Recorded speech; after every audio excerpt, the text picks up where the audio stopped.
നല്ലത് ചെയ്താൽ നന്നാകും, നന്മകളെന്നും ഉണ്ടാകും. നല്ലത് ചെയ്താൽ നന്നാകും, നന്മകളെന്നും ഉണ്ടാകും. നൽവഴി എന്നും നടക്കേണം, നല്ലത് മാത്രം ചെയ്യണം. നൽവഴിയെന്നും നടന്നിടാം, നല്ലൊരു പാഠം ചൊല്ലിടാം. Jesus kids, Jesus kids.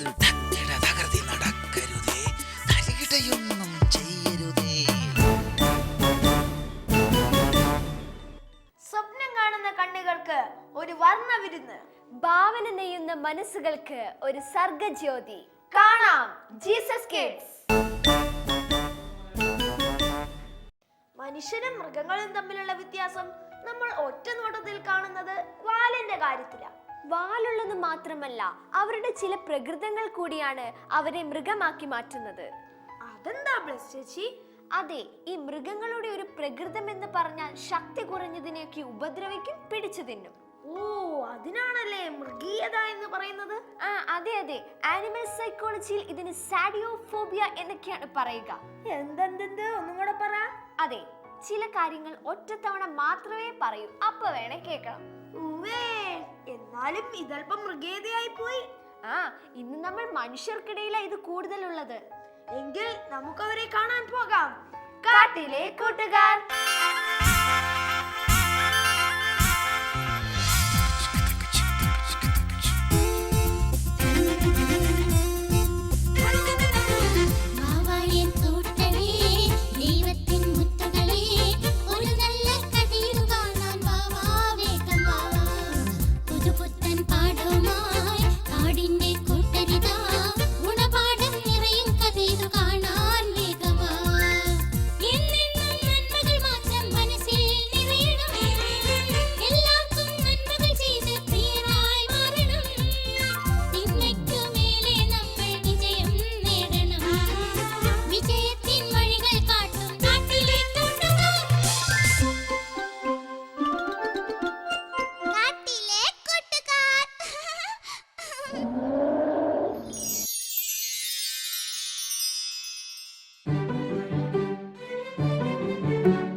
പ്രിയപ്പെട്ടവരെ, നമ്മൾ ഇവിടെ ഒത്തുകൂടിയതിനെ പറ്റി ഒരു വിശദമായ ചർച്ച തന്നെ വേണം. കാരണം നമ്മുടെ സമൂഹത്തെ തന്നെ കാർന്നു തിന്നുന്ന പുകവലി, മദ്യപാനം എന്നിവയെക്കുറിച്ച് നാം ബോധവാന്മാരാകണം. അതെ അതെ, പറഞ്ഞത് ശരിയാ. പറഞ്ഞത് എന്തായാലും ശരിയാ, അത് വേണ്ടത് തന്നെയാ. നമ്മൾ ഇവിടെ രൂപം നൽകുന്ന ഈ സംരംഭം വിജയകരമായി പൂർത്തിയാക്കണം. തീർച്ചയായും വമ്പൻ സാറേ, ഞങ്ങളുടെ എല്ലാ സഹകരണവും ഉണ്ടാവും. അതെ, നമ്മുടെ ഈ കാട് നമുക്ക് ലഹരി വിമുക്തമാക്കണം. അതെ സാർ, നമ്മുടെ ആരോഗ്യം നമ്മുടെ സമൂഹം, അത് എപ്പോഴും ഞങ്ങൾ സംരക്ഷിക്കും. മക്കളെ, നമുക്ക് ചെയ്യാൻ പറ്റുന്ന ചെറിയ ചെറിയ കാര്യങ്ങൾ നമ്മൾ ചെയ്യണം. അതിലൂടെ നമുക്ക് സമൂഹത്തിന്റെ ഒരു ഭാഗമാകാൻ കഴിയും. മനസ്സിലാകുന്നുണ്ടോ? മനസ്സിലായി സാർ. എങ്കിൽ നമുക്ക് പിരിയാം. നമ്മുടെ കാടിന്റെ മുക്കിലും മൂലയിലും നമ്മുടെ പോസ്റ്ററുകൾ പതിക്കണം. അത് മാത്രം പോരാ, ബോധവൽക്കരണ ക്ലാസ്സിൽ പരമാവധി ആളുകളെ പങ്കെടുപ്പിക്കണം. തീർച്ചയായും സാറേ, ഞങ്ങൾ റെഡിയാ. ഞങ്ങൾ ഇന്നു മുതൽ ഈ പ്രവർത്തനവുമായി മുന്നോട്ട് പോകും. എങ്കിൽ നമുക്ക് അടുത്ത ദിവസം ബോധവൽക്കരണ ക്ലാസ്സിൽ കാണാം. ഞങ്ങൾ ക്ലാസ്സിൽ മാക്സിമം ആളുകളെ പങ്കെടുപ്പിക്കാൻ വേണ്ട എല്ലാ ഏർപ്പാടുകളും ചെയ്യുന്നുണ്ട് സാർ. Very good. നിങ്ങളുടെ പ്രവർത്തനം പോലിരിക്കും ഈ പ്രോഗ്രാമിന്റെ വിജയവും. ഞങ്ങൾ ആത്മാർത്ഥമായിട്ട് പ്രവർത്തിക്കും സാറേ, നമ്മുടെ സമൂഹത്തിന് വേണ്ടിയല്ലേ. മതി, അത്രയും മതി. എനിക്ക് അല്പം തിരക്കുണ്ട്. അപ്പോ പറഞ്ഞതുപോലെ നമുക്ക് നാളെ കാണാം. Okay, bye. ശരി സാർ. നല്ല സാറ്. വമ്പൻ സാറ് നമ്മുടെ കൂടെ ഉണ്ടെങ്കിൽ ഒരു ധൈര്യ. എന്തായാലും പുകവലി വിമുക്ത കാട് എന്ന് കേൾക്കുമ്പോൾ തന്നെ എന്തൊരു സുഖമാ. അതാണ് നമ്മുടെ പ്രവർത്തനത്തിന്റെ ലക്ഷ്യം തന്നെ. നമ്മള് വർത്താനം പറഞ്ഞു നിന്നാ സമയം പോവും. ഒത്തിരി കാര്യങ്ങൾ തീർക്കാനുള്ളതല്ലേ. പറഞ്ഞ ശരിയാ. എങ്കിൽ പിന്നെ നമുക്ക് നാളെ കാണാം. അപ്പൊ പോട്ടെ, ബൈ ബൈ. Okay, by. പോയോ? എന്തു രസമാണീ ഫുട്ബോള്.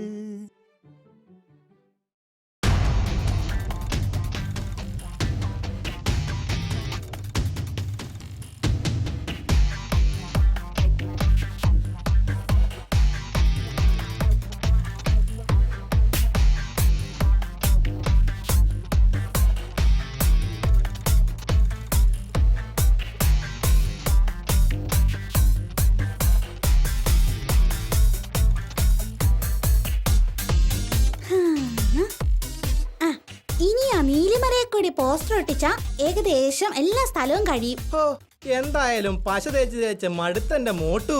ഹ, ഒരു നല്ല കാര്യത്തിനല്ലേ പപ്പീസേ. അതുകൊണ്ടാ മോട്ടു ഞാൻ ഈ പരിപാടിക്ക് നിന്നത്. ആ പമ്പൻ സാറിനെ ഒന്ന് കാണണം. ഒന്ന് രണ്ട് കാര്യങ്ങൾ സംസാരിക്കണേ. മരം ചാടി നടന്നൊരു കുരങ്ങൻ മനുഷ്യന്റെ കുപ്പായമണിഞ്ഞു, ആ മഹാനെന്ന് നട്ടിച്ചു, മാന്യനായി ഭാവിച്ചു, മഹാനെന്ന് നടിച്ചു, മാന്യനായി ഭാവിച്ചു, മനുഷ്യന്റെ കുപ്പായമണിഞ്ഞു. ആ മരം ചാടി നടന്നൊരു കുരങ്ങൻ മനുഷ്യന്റെ കുപ്പായമണിഞ്ഞു. എന്നാ രണ്ടാളും കൂടി തിരിഞ്ഞു കളി വല്ല തട്ടിപ്പുമാണോ? തട്ടിപ്പോ? എന്താ കപില ഈ പറയുന്നേ? അതെ, പപ്പിച്ചേട്ടന്റെ കൂടെ കണ്ടത് കൊണ്ട് ചോദിച്ചതാ. ദേ കപിലെ, ഒരു കാര്യം മനസ്സിലാക്കണം. ഓ, എന്ത് കാര്യമാണ് പപ്പീസ്? തട്ടിപ്പും വെട്ടിപ്പും ഒക്കെ ഉണ്ടായിരുന്നു, പക്ഷെ ഇപ്പൊ ഞാൻ ഡീസന്റാ, വെരി എക്സ്ട്രാ ഡീസന്റ്. ഓ നിങ്ങൾ കണ്ടപാട് തുടങ്ങിയോ? ഒന്നും മിണ്ടാതിരിക്ക എന്റെ പപ്പീസേ. ഞാനൊരു ജോക്ക് അടിച്ചതല്ലേ, പക്ഷെ പപ്പീസിന് അത് പിടിച്ചില്ല. ഞങ്ങൾ വളരെ ഇമ്പോർട്ടന്റ് ആയിട്ടുള്ള ഒരു കാര്യവുമായിട്ട് ഇറങ്ങിയതാ, അപ്പോൾ ഒരു തമാശ. ഓ, എന്താണാവോ ഇത്ര ഇമ്പോർട്ടന്റ് കാര്യം? ഞങ്ങളെ ലഹരിക്കും മദ്യത്തിനും പുകയിലേക്കുമെതിരെ ഒരു സംഘടന രൂപീകരിച്ചു. അതിന്റെ പ്രവർത്തനങ്ങളുമായി ബന്ധപ്പെട്ട് പോസ്റ്റർ ഒട്ടിക്കുകയായിരുന്നു. ഓ, ബോധവൽക്കരണം. അതെ, നിങ്ങക്ക് മനസ്സിലായല്ലേ? ബോധവൽക്കരണവുമായി നടക്കാൻ നിങ്ങൾക്ക് നാണമില്ലേ? അതെന്താ കപിലെ അങ്ങനെ പറഞ്ഞത്? ദേ, ആദ്യം നിങ്ങൾ നന്നാവ്, എന്നിട്ട് മറ്റുള്ളവരെ നന്നാക്കാൻ നോക്ക്. ഞങ്ങൾക്ക് എന്താ കുഴപ്പം? ഓ, നിങ്ങൾ വലിയ സാമൂഹ്യ പ്രവർത്തകരാണെന്നാണല്ലോ നിങ്ങളുടെ വിചാരം. അങ്ങനെയൊന്നുമില്ല കപിലെ. നമുക്ക് പറ്റുന്ന ചെറിയ ചെറിയ കാര്യങ്ങൾ സമൂഹ നന്മയ്ക്കായി ചെയ്യണം. ഒരു ഗ്ലാസ് പച്ചവെള്ളം കൊടുത്താ പ്രതിഫലം നൽകുന്ന കർത്താവ് അതിന് പ്രതിഫലം നൽകും. നമ്മൾ എന്തിനാ ഇതൊക്കെ ഇവനോട് പറയുന്നത് എന്റെ മോട്ടു? നിങ്ങൾ പറയണ്ട, പക്ഷെ ഇതുപോലുള്ള കള്ളത്തരത്തിനൊന്നും എന്നെ കിട്ടത്തില്ല. എന്നിട്ട് അതിന് സാമൂഹിക പ്രവർത്തനം എന്നൊരു പേരും. കപിലിന് പറ്റില്ലെങ്കിൽ വേണ്ട, മറ്റുള്ളവരെ എന്തിനാ നിരുത്സാഹപ്പെടുത്തുന്നത്? അതെ. ഏയ്, ഞാനൊന്നിനുമില്ലേ. നിങ്ങളായി നിങ്ങളുടെ പാടായി. നിങ്ങൾ പൊതുപ്രവർത്തനം നടത്ത്. ഞാനേ വീട്ടിൽ പോയി നന്നായിട്ടൊന്ന് റെസ്റ്റ് ചെയ്തിട്ട് ഓ ഉറങ്ങട്ടെ. നിന്റെയൊക്കെ ജീവിതം ഇങ്ങനെ തീരും. ഓ, ആയിക്കോട്ടെ. നിങ്ങൾ പോയി നാട്ടുകാരെ ഗുഡ് സർട്ടിഫിക്കറ്റ് വാങ്ങിക്കോളൂ. പിന്നെ ഒരു കാര്യം, ഈ സമൂഹം നന്നാക്കുമ്പോ എന്നെ കൂടി നന്നാക്കാൻ വരണം കേട്ടോ. ഇവിടെ ഇങ്ങനെയും ചിലരുണ്ട്. ഓ അവന്റെ ഒരു കാര്യം. അതെ, നന്നാവില്ല എന്ന് വിചാരിക്കുന്ന ഒരാള് ഒരിക്കലും നന്നാവില്ല. ഉം. ആ പപ്പീസേ, വാ നമുക്ക് ബാക്കി പോസ്റ്റർ കൂടി ഒട്ടിക്കാം. ആ ശരി ശരി.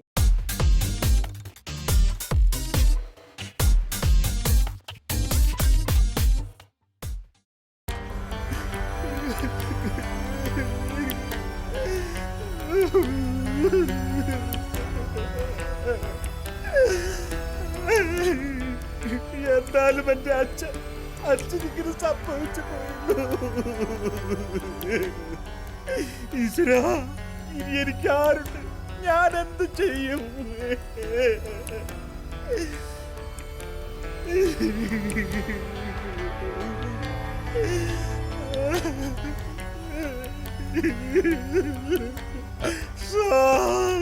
സാരമില്ല കപിൽ, സാരമില്ല. സാറേ, ഞാൻ നിങ്ങളോടൊപ്പം നിന്നില്ല, അതിന് ശിക്ഷയാണ് എനിക്ക് കിട്ടിയത്. പോട്ടെ, കരയാതെ കപിൽ, കരയാതെ. നിങ്ങൾ നല്ല കാര്യങ്ങൾ ചെയ്തപ്പോ ഞാൻ കളിയാക്കി. എനിക്കും ഈ പ്രശ്നങ്ങൾ ഉണ്ടാകുമെന്ന് ഞാൻ കരുതിയില്ല സാർ. പോട്ടെ കപിൽ, ഞങ്ങൾ ഹോസ്പിറ്റലിൽ അച്ഛന്റെ അടുത്ത് പോയിരുന്നു. 1-2 ആഴ്ച കൊണ്ട് റെഡിയാകുമെന്നാണ് ഡോക്ടർ പറഞ്ഞത്. സാർ, എന്ത് പറഞ്ഞിട്ട് എന്താ? അച്ഛൻ പുകവലിയും മദ്യപാനവും നിർത്തില്ല. ബോധമില്ലാതെ വണ്ടി ഓടിച്ച് മരത്തിലിടിച്ചു. നമ്മൾ സമൂഹത്തിൽ ഇറങ്ങി സമൂഹത്തിൽ ഇത്തരം തിന്മയ്ക്കെതിരെ പ്രവർത്തിക്കുകയും പ്രാർത്ഥിക്കുകയും ചെയ്യണം. അപ്പോൾ നമ്മുടെ വീടും നാടും തീർച്ചയായും നന്നാവും. സാർ പറഞ്ഞത് ശരിയാ. ഞാൻ എന്റെ അച്ഛനെ ഉപദേശിച്ചിരുന്നുവെങ്കിൽ അച്ഛൻ ഈ ഗതി വരില്ലായിരുന്നു. ഇനിയും സമയം വൈകിയില്ല കപിൽ. നമ്മൾ കൂട്ടായി നിന്ന് പ്രവർത്തിക്കുകയും പ്രാർത്ഥിക്കുകയും ചെയ്താൽ അച്ഛനെ പോലെ ദുശീലങ്ങൾ കടിമപ്പെട്ടവരെ മോചിപ്പിക്കാൻ സാധിക്കും. അതുവഴി കപിലിന്റെ കുടുംബവും അനുഗ്രഹിക്കപ്പെടും. അതെ കപിലെ, നമ്മൾ മറ്റുള്ളവർക്ക് വേണ്ടി നല്ല കാര്യങ്ങൾ ചെയ്യുമ്പോ അത് നമ്മുടെ കൂടെ പ്രശ്നപരിഹാരമാകും. ഇപ്പോ കപിലിനറിയാമല്ലോ ഇങ്ങനെയുള്ളവരുടെ കുടുംബത്തിലെ അവസ്ഥ. അപ്പോ തീക്ഷ്ണമായി പ്രാർത്ഥിക്കാൻ കപിലിന് കഴിയും. ഞാൻ നിങ്ങളെ കളിയാക്കി, എന്നാൽ ഇന്നു മുതൽ ഞാനുമുണ്ട് നിങ്ങളോടൊപ്പം. കുടുംബത്തിലും സമൂഹത്തിലും ക്രെഡിറ്റ് കിട്ടാൻ വേണ്ടി മദ്യപിക്കുന്നവരും ഉണ്ട് നമ്മുടെ ഈ സമൂഹത്തിൽ. അവരറിയുന്നില്ല. സുഭാഷിതം 20:1 പറയുന്നത് പോലെ വീഞ്ഞ് പരിഹാസകനും മദ്യം കലഹക്കാരനുമാണ്. അവയ്ക്ക് അടിമപ്പെടുന്നവന് വിവേകമില്ല എന്ന വചനം. അതുകൊണ്ട് തന്നെ കൂടുതൽ ഉത്സാഹത്തോടെ ഈ തിന്മയ്ക്കെതിരായി നാം പോരാടണം. അവിടുന്ന് പ്രവൃത്തിക്ക് തക്ക പ്രതിഫലം നൽകും എന്ന സുഭാഷിത വചനം കൂടുതൽ കരുത്തോടെ പ്രവർത്തിക്കാൻ നിങ്ങളെ ശക്തരാക്കട്ടെ എന്ന് പ്രാർത്ഥിക്കുന്നു. എല്ലാ കൂട്ടുകാരെയും ദൈവം അനുഗ്രഹിക്കട്ടെ. നാട്ടിലെ കൂട്ടുകാരെക്കാൾ എത്രയോ നിഷ്കളങ്കരാണ് ഈ കാട്ടിലെ കൂട്ടുകാർ. മൃഗീയത മൃഗങ്ങളെക്കാൾ കൂടുതൽ അതിന്ന് മനുഷ്യരിലാണ് കണ്ടുവരുന്നത്. നമ്മിലെ ഭാവം നന്നാകാൻ നമ്മുടെ കഴിവുകൾ ഏകാഗ്രമാകണം. ശരിയാ. അപ്പോൾ സ്വപ്നാന്റിയുടെ കരവിരുതുകൾ നമുക്കും സാധ്യമാകും. കാണാം മാണിക്യച്ചെപ്പ്.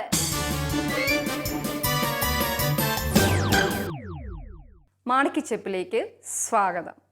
നമുക്ക് ഏറ്റവും സന്തോഷം തരുന്ന സമയമാണ് പ്രകാശമുള്ള സമയം. പ്രകാശം എന്ന് പറയുമ്പോൾ നമ്മുടെ മനസ്സിൽ കടന്നു വരുന്ന ദീപനാളങ്ങളാണ്. പ്രത്യേകിച്ച് നമ്മുടെ പള്ളിയിൽ കാണുന്ന മെഴുകുതിരി നാളങ്ങൾ. ഇന്ന് ആൻറ്റി ഉണ്ടാക്കാൻ പോകുന്നത് ഒരു മെഴുകുതിരിയാണ്, ഒരു സ്പെഷ്യൽ മെഴുകുതിരി. അതിന് വേണ്ടുന്ന സാധനങ്ങൾ എന്തൊക്കെയാണെന്ന് നമുക്ക് നോക്കാം. ആദ്യമേ വാക്സ്.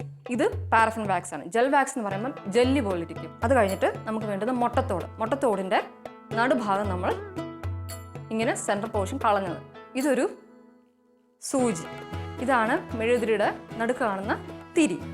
അത് കഴിഞ്ഞിട്ട് നമുക്ക് വേണ്ടുന്നത് ഒന്നുകിൽ നൈഫോ അല്ലെങ്കിൽ ഫോർക്കോ, ചൂടാക്കാൻ വേണ്ടിയുള്ള ഒരു പാത്രം. ഇനി നമ്മൾ ഉപയോഗിക്കാൻ പോകുന്നത് ക്രയോൺസ് ആണ്. സാധാരണ രീതിയിൽ കളർ ചെയ്യാൻ ഉപയോഗിക്കുന്ന ക്രയോൺസ്. ഇത് നമ്മൾ ഇവിടെയും ഉപയോഗിക്കുന്നു. വാക്സിന് കളർ കൊടുക്കാനാണ് നമ്മൾ പ്രത്യേകിച്ച് ഇത് ഉപയോഗിക്കുന്നത്. ഇനി നമ്മൾ ഈ വാക്സ് ഉരുക്കാൻ പോവുകയാണ്. ഉരുക്കാൻ വേണ്ടി ഈ പാനിലേക്ക് വാക്സിനെ ഇട്ട് നമ്മൾ ഉരുക്കുന്നു. അപ്പോൾ ഉരുക്കുമ്പോൾ ശ്രദ്ധിക്കേണ്ട കാര്യങ്ങൾ, പിള്ളേർ ഇത് ഉരുക്കുമ്പോൾ നിങ്ങളുടെ അമ്മമാരുടെ കൂടെ വേണം. അമ്മമാരെ സഹായത്തിന് വിളിക്കണം. ഇല്ലെങ്കിൽ ഇത് നിങ്ങളുടെ ദേഹത്ത് തെറിച്ചു പോകാനോ വെള്ളത്തിൻ്റെ ഒരു അംശം പോലും ഇതിൽ കാണാൻ പാടില്ല. വെള്ളം ഉണ്ടെങ്കിൽ ഇത് പൊട്ടിത്തെറിക്കാൻ ചാൻസ് ഉണ്ട്. അതുകൊണ്ട് നിങ്ങൾ പ്രത്യേകിച്ച് ശ്രദ്ധിക്കേണ്ടത് നിങ്ങളുടെ അമ്മമാരോ മുതിർന്നവരോ ആരെങ്കിലും നിങ്ങളുടെ കൂടെ സഹായത്തിനുണ്ടായിരിക്കണം. എന്നാൽ മാത്രമേ നിങ്ങളിത് ഉപയോഗിക്കാവുള്ളൂ. അപ്പം നമ്മൾ ചെയ്യാൻ പോകുന്നത്, ഇന്ന് ഈ വാക്സിനെ ഉരുക്കാൻ പോകുന്നു. അതിന് നമ്മൾ വാക്സ് എടുക്കുന്നു. വാക്സ് ഉരുക്കി കഴിയുമ്പം ഇതിനെ ക്രയോൺസിൻ്റെ ഈ കളറ്, റെഡ് കളറ് നമ്മൾ ചേർക്കുന്നു. ഇത് മൊത്തം നമ്മളിപ്പം ഉരുക്കി കഴിഞ്ഞു. ഇനി നമ്മൾ ഇതിലേക്ക് ക്രയോൺസ് ചേർക്കുകയാണ്. ക്രയോൺസിൻ്റെ ഇത്ര എടുത്തു, അതിനെ നമ്മൾ ഇതിലേക്ക് ഇട്ടു.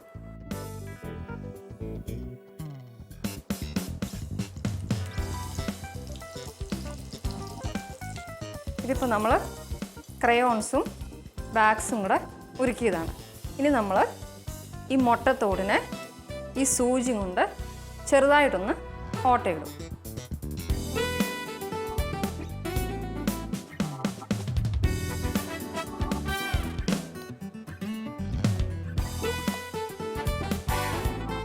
ഈ നൂല് കയറാൻ പാകത്തിനുള്ള രീതിയിൽ ഓട്ടയിടാവുള്ളൂ. അപ്പോൾ ഇനി നമ്മൾ ഈ നൂല് ഇതിലേക്കൂടെ കയറ്റുവാണ്.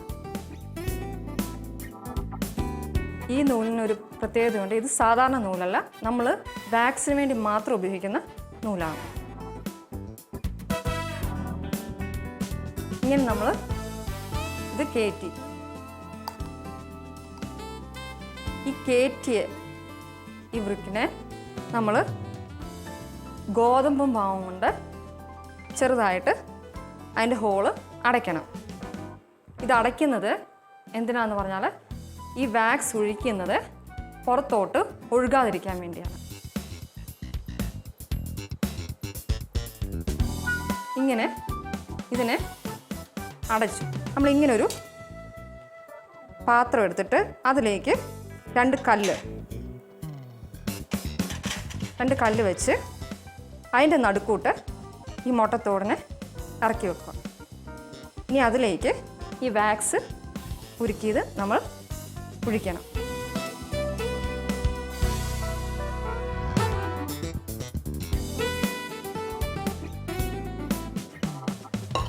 ഇനി നമ്മൾ ഈ ബ്രിക്ക് നേരെ നിൽക്കാൻ വേണ്ടി, അതായത് ഈ ത്രെഡ് നേരെ നിൽക്കണം, നടുക്ക് നേരെ നിൽക്കണം. അതിന് ഈ സൂചിയോ ഈർക്കിളിയോ എന്തെങ്കിലും, ഈ സൂചി നടുക്ക് കൊണ്ടുവന്ന് ഈ ബ്രിക്കിനെ സെൻറ്റർ വലിച്ച് നേരെയാക്കണം.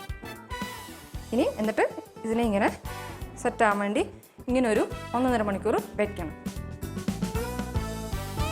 ഇത് ഒരു 1.5 മണിക്കൂർ കഴിഞ്ഞ് സെറ്റായ ഒരു മുട്ടത്തോടാണ്. ഇനി ഇത് നമ്മൾ പൊളിച്ചെടുക്കണം.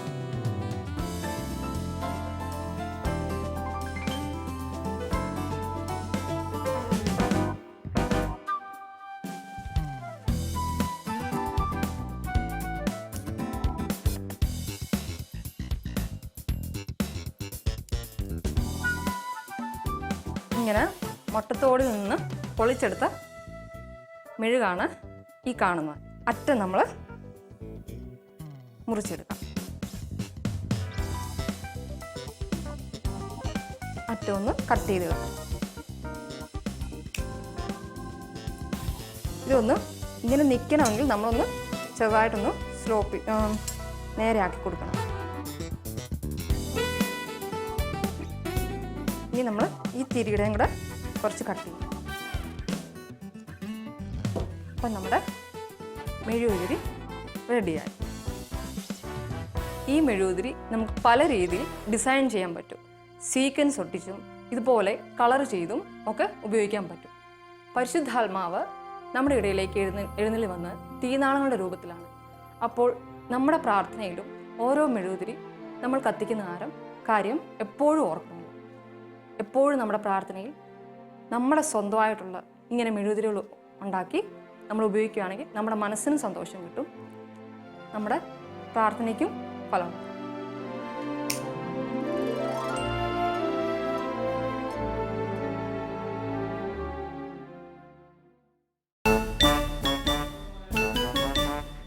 നിങ്ങൾക്കും നിങ്ങളുടെ കരവിരുതുകൾ മാണിക്യച്ചെപ്പുമായി പങ്കുവെക്കാം. കൂടുതൽ വിവരങ്ങൾക്ക് ജീസസ് കിഡ്സിന് എഴുതുക. അയക്കേണ്ട വിലാസം